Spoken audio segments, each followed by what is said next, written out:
Hammaga salom, do'stlar. Mening ismim Kompot. Mening yangi videomga xush kelibsiz. Aytingchi, agar sizning qishlog'ingizga zombilar hujum qilishga tayyorgarlik ko'rayotgan bo'lsa, nima qilgan bo'lardingiz? Men hujumga tayyorgarlik ko'rishmoqda, dedim. Siz esa qishloqdagi oddiy bir temirchilik uychasida yashaysiz. Xo'sh, bunday vaziyatda nima qilish kerak? Men sizga aytaman, shunchaki qishloqdagi temirchilik uychangizni shunday darajada yangilashingiz, pompalaman kerakki, u zombi apokalipsisdan omon qola bilsin. Shuning uchun, bugun biz temirchilik uychasini ulkan zombilar to'dasidan himoyalanish va zombi apokalipsisdan omon qolish uchun yangilaymiz.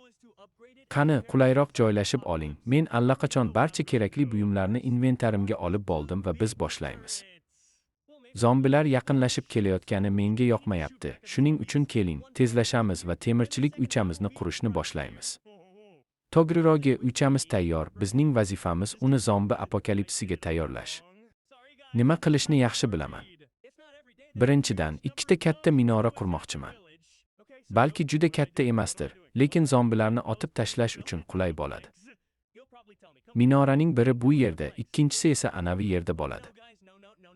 Eslatma, men minorani taxtadan quryapman. Siz, Kompot, nega taxtadan quryapsan? Ular tezda yonib ketadi-ku, deyishingiz mumkin. Lekin yo'q, do'stlar, bu zombilar olov purkagich bilan kelishayotgani yo'q-ku, to'g'rimi? Zombilar uchun tosh ham, taxta ham bir xil narsa, chunki ularda baribir miya yo'q. Zombilar menga yetib ololmasligi uchun minoralar balandligini to'g'rilab olamiz. O'ylaymanki, mana shu balandlik ideal bo'ladi. Tepada kichik platforma ham bo'ladi. Qishloq ahli, nega qarab turibsizlar? Qochinglar tezroq, hozir sizlarni zombilar yeb qo'yadi. Minoralar tayyor bo'lgach, ularning ichida bir nechta qavat va tomga chiqish joyi qildim. Chunki tomda ham mudofaa tizimini o'rnatamiz.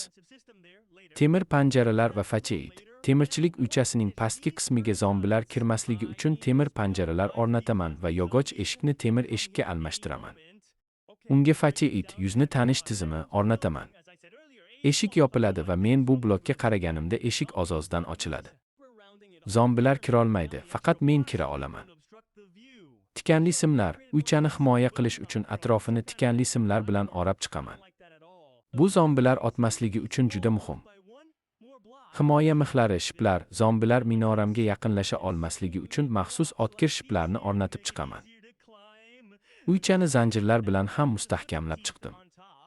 Endi eng qiziqarli joyga keldik. Bu harbiy qurollar, ya'ni toplar va pulemyotlar, tarellar. Har bir darchaga bittadan pulemyot o'rnatib chiqamiz. Minoralar tepasiga esa tarellar va raketometlar o'rnatamiz. Men tugmani bosishim bilan raketalar to'g'ri zombilarning ustiga uchib boradi. Kutilmaganda zombilar yetib keldi. Men tezda uy ichiga kirib, eshiklarni yopib oldim. Ular uy atrofida okirib yurishibdi, lekin ichkariga kira olishmayapti. Qani, zombilar, tayyorlaninglar. Hammangiz tarqaling bu yerdan. Men barcha toplarni va pulemyotlarni ishga tushirdim. Otishma shunchalik kuchli bo'ldiki, portlashlardan hatto yerda ulkan chuqurliklar, kraterlar hosil bo'ldi. Mening yangi temirchilik uycham dahshatli kuchga ega. Zombilar bu qurollarni ko'rib, qo'rqqanidan orqasiga qaramay qochib ketishdi. Birorta ham zombi qolmadi. Zombilar har lahzada qaytib kelishi mumkin, shuning uchun ularga ishonib bo'lmaydi. Men omborga borib, o'zim bilan ko'p miqdorda oziq-ovqat va o'q-dorilar keltirdim. Minoraning birida oziq-ovqat va suv zaxirasi bo'ladi. Bu yerga ko'plab suv bochkalari, banan, sabzi, olma, kartoshka va go'sht joylashtirdim. Ikkinchi minorada esa o'q-dorilar va patronlar ombori bo'ladi. Mana endi mening temirchilik uycham zombi apokalipsisiga 100 tayyor. Umid qilamanki, video sizga yoqdi. Oz Minecraft dunyongizda ham shunday uy qurib ko'ring. Layoq bosishni va kanalga obuna bo'lishni unutmang. Hammaga xayr, do'stlar.